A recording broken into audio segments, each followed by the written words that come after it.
جب نوح علیہ السلام کشتی بنا رہے تھے تو ایک مومنہ بوڑھی عورت روز اللہ کے نبی کے پاس اپنی گٹری لے کر آتی اور کہتی، اے اللہ کے نبی، کب کشتی روانہ ہوگی؟ نوح علیہ السلام فرماتے، ابھی دیر ہے۔ وہ عورت شام تک بیٹھی رہتی اور پھر اٹھ کر چلی جاتی۔ ایک دن نوح علیہ السلام نے فرمایا، اے عورت، جب جانا ہوا تو میں تمہیں بتا دیا جائے گا۔ یہ عورت واپس چلی گئی اور انتظار کرنے لگی کب نوح بلائیں گے۔ اس دوران عذاب آ گیا اور کشتی روانہ ہو گئی، لیکن نوح علیہ السلام نے اس عورت کو نہ بلایا۔ ظاہری طور پر نوح علیہ السلام کو اس کو بلا دیا گیا تھا۔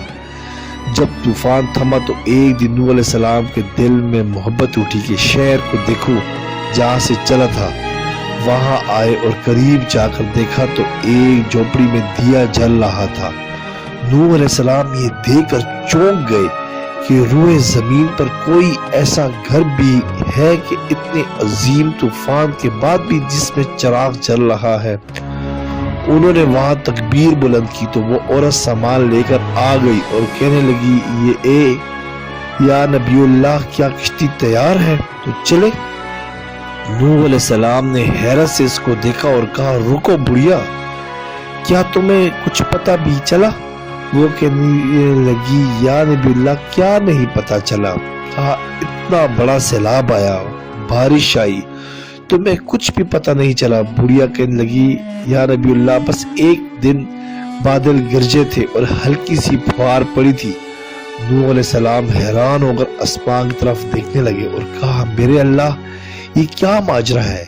اللہ تعالیٰ نے نوح علیہ السلام پر وحی بھیجی کہ اے میرے پیارے نبی، اس عورت کے دل میں چونکہ تمہاری محبت تھی اور تم نے اسے پابند کر دیا تھا، اور چونکہ تمہارا اس سے وعدہ بھی تھا کہ نجات کی کشتی میں اسے لے جاؤ گے، تب جب کہ تم نے اپنا وہ وعدہ پورا نہیں کیا، لیکن اے نوح، میں تو تمہارے وعدے کا ذمہ دار تھا، اس لیے میں نے اس بڑھیا تک عذاب پہنچنے ہی نہیں دیا۔